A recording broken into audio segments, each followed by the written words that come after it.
Hello again everyone, and welcome to my next video. We recently read Parshas Shalach, the story of the Jewish Meraglim, the spies who were sent out to scout the land of Canaan. They set out as a group of 12 righteous rabbis, but only 2 returned as righteous individuals, namely Yoshua and COLLIVE. How could such a tragedy happen? Rabbi Yisachar Friend explains that Hashem was very kind to the spies. He arranged that a number of Canaanites should die just as the Meraglim were passing through the land. This was to ensure that the inhabitants of the land would be busy attending funerals instead of casting suspicious glances at the Jewish spies. In other words, it was to create the ideal conditions for a scouting party. Wherever they went, the Meraglim saw huge crowds attending funerals and hardly any traffic on the roads. But unfortunately, the Meraglim put an entirely different spin on the situation. They reasoned that if there were funeral processions everywhere, Canaan was clearly a land that devours its inhabitants. That was the genesis of the malicious slander that created a negative wave of public reaction against entering the promised land. The atonement for this sin was that the Jewish people had to spend the next 40 years wandering in the desert. But was there anything wrong with what the spies did? After all, their job was to report. And they only reported the facts as they saw them. Was it their fault that wherever they went, they saw large funeral processions? The Steipler Gaon explains that the Meraglim only saw what they wanted to see. They looked at the Holy Land with a jaundiced eye, and because of that, they only saw the worst in the situation.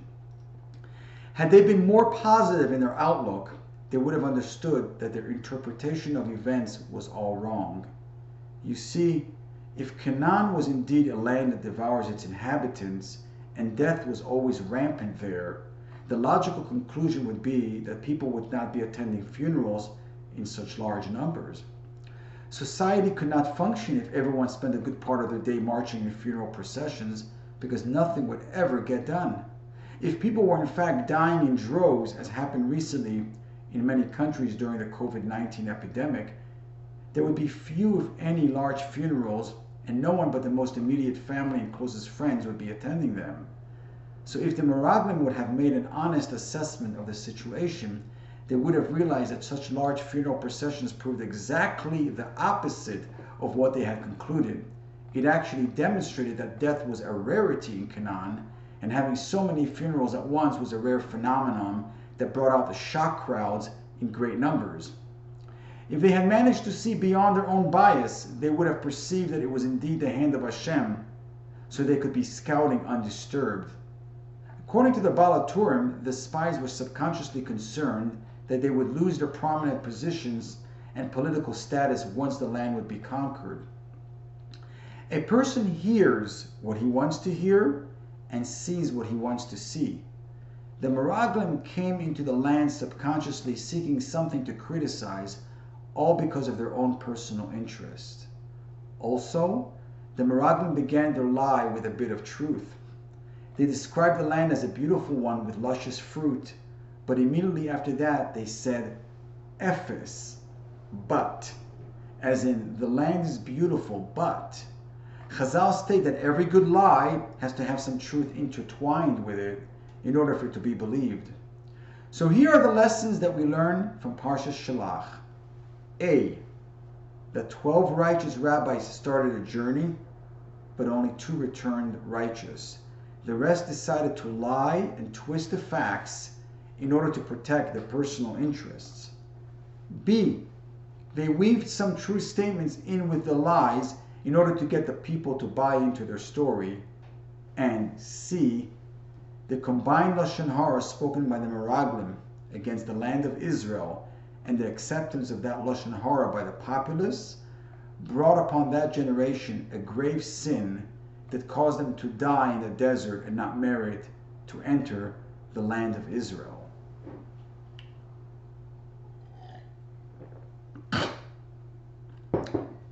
I will now endeavor to show you how history is repeating itself, but this time, instead of 2 righteous rabbis, we have 2 renegade rabbis who have twisted facts and halacha and who have spoken lashon hara and Motzi Shabbos against men who are halachically compliant in matters of Jewish divorce.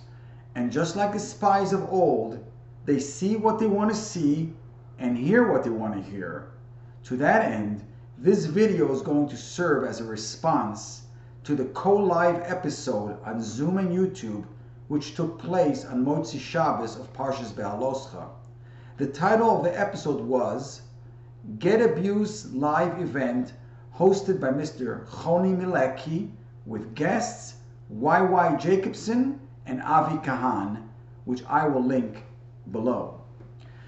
I must say that never before have I had the sad opportunity to listen to two people spewing forth such gibberish disguised as halacha. Both of these guests are staunch supporters of women who abuse the get system, and their appearance on the program was for the sole purpose of unleashing their venom on men who withhold a get. The truth does not matter to them, for they act in similar ways to the meraglim, in that they say what needs to be said, irrespective to the truth, in order to promote their own agenda. While these men call themselves rabbis, in reality they have twisted the facts relating to Jewish divorce and misled the public about the authentic halachas relating to the get. These charlatans have labeled all men who withhold a get as abusers, but as we know from our sages, those that accuse others of a certain blemish are usually carrying the same blemish. Jacobson and Kahan are themselves abusers, and here is why. They enable women to violate the Torah by way of ignoring the blatant Torah violation of litigating in civil court. Their refusal to hold women accountable for this sin is what encourages them to steal the children from their husbands. This in turn creates a scenario in many cases that renders the children as living orphans, becoming alienated from their fathers. In addition to that, it also encourages women to use the secular courts to steal their husbands' money and assets. Jacobson and Kahan, by ignoring these halachas relating to divorce, are engaging in Motzi Shemra, evil slander. As such, their diatribe has elicited a strong response from Rabbi Gestetner from the Bezdin in Monsey, New York. His full written refutation in Hebrew of Jacobson and Kahan's statements, which includes all of his citations, that I will link for you perusal below, reveals the sheer immensity of their hypocrisy, lies, and double standards. Rabbi Gestetner has analyzed at least 20 faulty statements made by Jacobson and Kahan and has offered his rebuttal backed up by multiple Rishonim and Achronim. They, on the other hand, only know how to shoot from the hip at men withholding a get, and they do not cite any sources as to how they arrived at their decisions. Instead, they use their feelings to label men as abusers, despite the fact that nowhere in halacha does it say that get refusal is a form of abuse. But first, a primer into who is this Rabbi Gestetner and why he has received such a bad rap from many fake rabbis and Jewish feminist groups. We are speaking here about one of the world's foremost experts in Dinei Get Mausa, if not the world's greatest. He also happens to be presently acting as my own Bezdin. Rabbi Gestetner has delved into the topic of Jewish marriage and divorce exclusively for 20 years, giving him the broadest knowledge of poskim that is possible on this subject. He has authored sforim on many other subjects too, and he has spent thousands of hours conducting Dinei Torah without taking any money for his services. But in the contentious area of divorce, he has written countless letters and halachic responsa, carefully citing multiple sources in each of them to back up his decisions. He is known for regularly citing many Rishonim and Achronim who agree on a particular psak, which gives more credence to any of his halachic rulings. In other words, his rulings are not based on just one or two rabbinic sources, but rather they are based on the vast majority of poskim. He cites authentic Torah sources dating back hundreds of years, which no contemporary rabbi can dispute. Halacha is not decided on one sage saying something, while the other sage disagreed with him. A pertinent example of this is the Rambam, a great sage who ruled that you could force a get in the case of moasalai. Even so, his ruling is not accepted today because it was overruled by the vast majority of Rishonim. And even in communities that normally followed the Rambam before the Shulchan Aruch was established, They did not follow the Rambam in the laws of Moasalai because of the severity and ramifications of apostle get. All of this is verified in Rabbi Gestetner's letter, page 8 on the bottom, where he cites this halacha. Rabbi Gestetner has principles and cannot be swayed by bribes, influence, or public pressure. In other words, he is a dayan with integrity. So if this is the case, you may ask, why is he hated by so many people? The answer is, he's receiving the same treatment as many other stalwart pillars of the truth in world history who have been disparaged for their views. Rabbi Gestetner has unreservedly defended men who have been victimized by feminist activists, so is it any wonder that he's hated by them? In an effort to discredit him and in order to promote their false agendas, namely the so-called Aguna problem, his detractors have attempted to cast false aspersions about him, yet not a single one of them has ever disproven even one of his citations which back up his halachic decisions. Instead, they attempt to belittle him, calling him a corrupt dayan or repeating the trite and nonsensical refrain of, "We don't hold of him." The corrupt rabbis resort to this kind of stuff because they view him as a threat to their agenda of reforming, twisting, and fabricating halacha out of whole cloth to achieve their nefarious aims.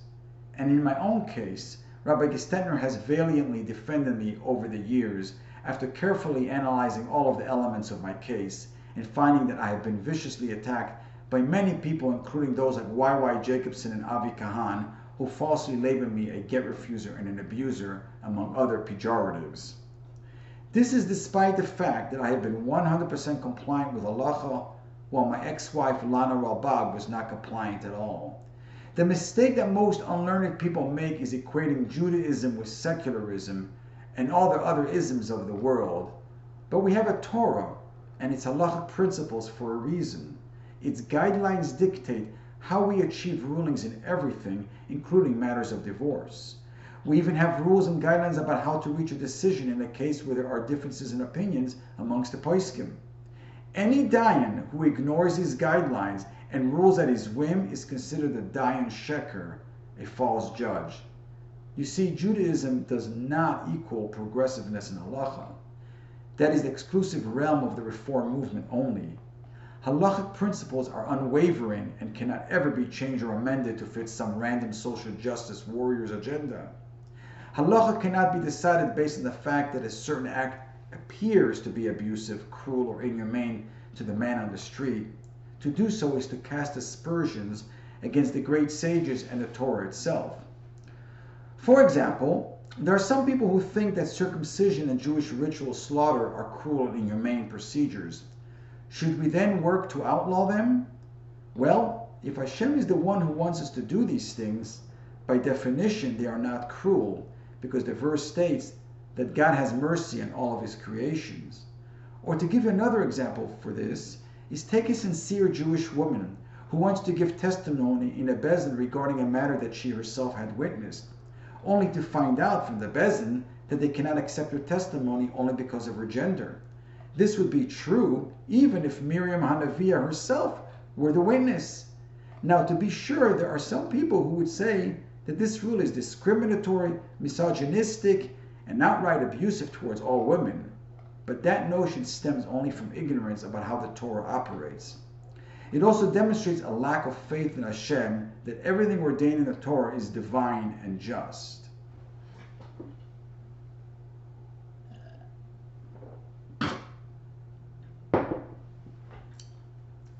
Yet another example is the Torah commandment to eradicate the nation of Amalek completely, which means men, women, and children, even though no one knows today who or what Amalek is. Doesn't that mitzvah sound pretty cruel? But a Jew is forbidden to ruminate about how to reform the Torah to make it more universal and humanistic. In the above example, it was King Shaul's mistake in not eradicating Amalek completely as commanded by Hashem, which ultimately lost him his kingship for not obeying Hashem's exact instructions. So is it any wonder then why so many people today are misinformed about the true nature of get refusal, the distortions made by corrupt rabbis, and their shameful neglect in tackling its root problems?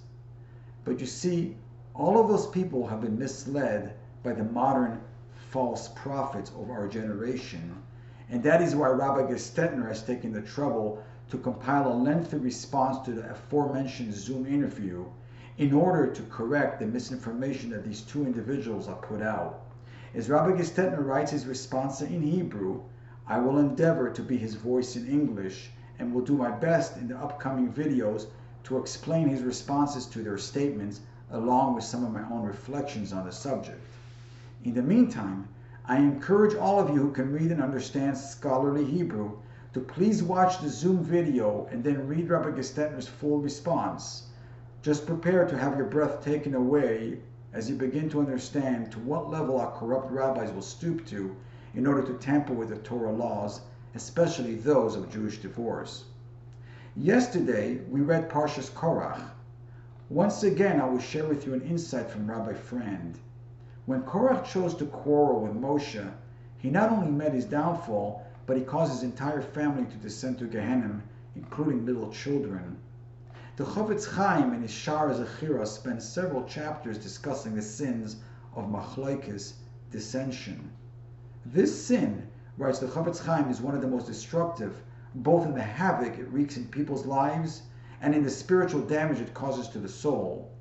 Furthermore, Chaim points out that machlokes is particularly harmful to children. As the Midrash notes, the courts punish a person only when he or she reaches legal adulthood. The heavenly court only punishes when a person is past his adolescence, which is at least 20 years old. But in the Korach rebellion, even infants were swallowed up by the earth. A number of sins associated with machlokes, namely slander, jealousy, hatred, and causing public humiliation. But the core evil of machlokes is the obsessive need to be victorious.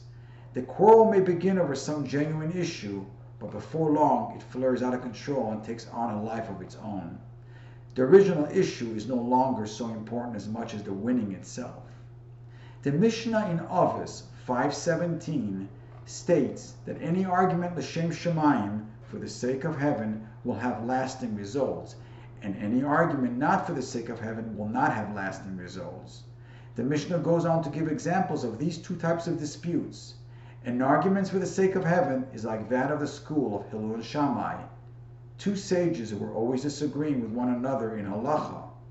An argument not for the sake of heaven is like that of Korach and his followers. Many commentators are puzzled by the phrase Korach and his followers, because it should have phrased it the argument of Korach and Moshe, just like the argument of Hillel and Shammai, where both sides of this dispute are mentioned. Rabbi Shimon Schwab explains that in an argument for the sake of heaven, both parties are interested in hearing the opinion of the other, because since their goal is to arrive at the truth, they need to hear both sides of the argument. Afterwards, they will decide what they believe, and if there's a difference of opinion, it will remain a dispute. But in an argument that is not for the sake of heaven, such as that of Korach and his followers, there was no two sides. Since it was all about self-interest, there was a lack of interest in discovering the truth, and all that was left was a power grab. They did not want to hear what the other side had to say and turned a deaf ear to all the arguments against their position. The people attacking get-withholders on a wholesale level do so because they are not interested in the truth and not interested in listening to both sides. An example of this is Martin Walmark, who calls himself Rabbi Mordechai Walmark, Rosh Yeshiva of Shari Torah, Monsey, New York.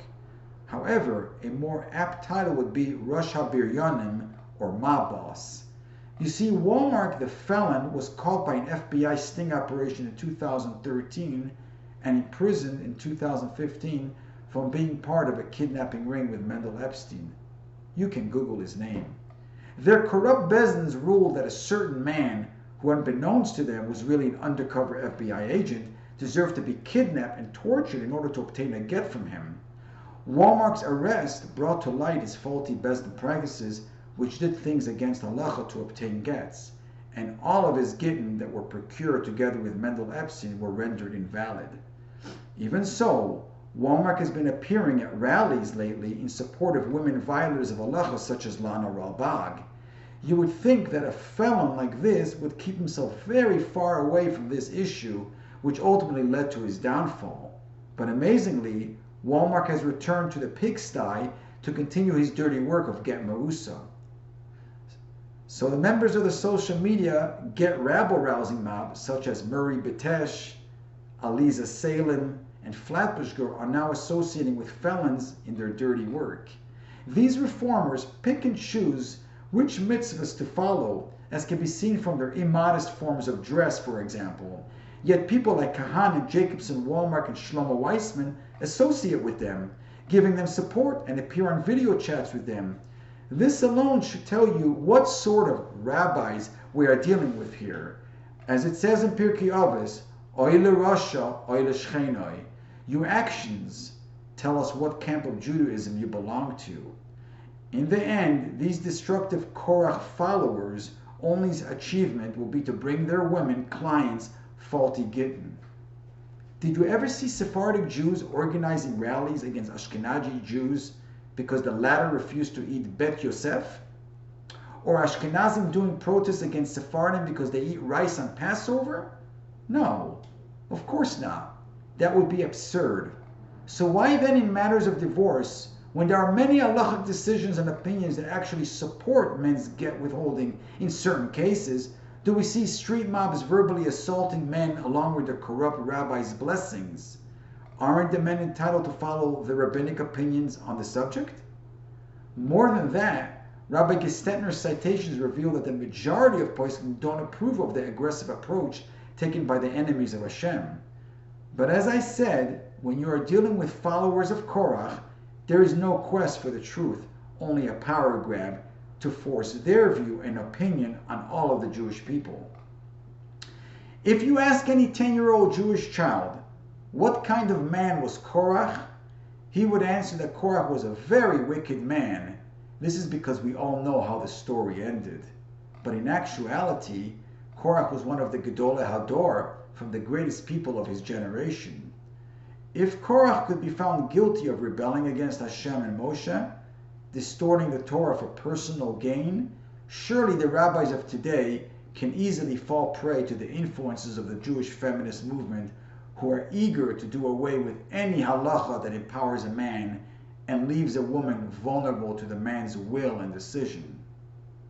So stay tuned for my upcoming videos in which I will go into detail about Rabbi Gestetner's rebuttal of the heretic rabbis. As always, thank you for watching and see you all in the next video.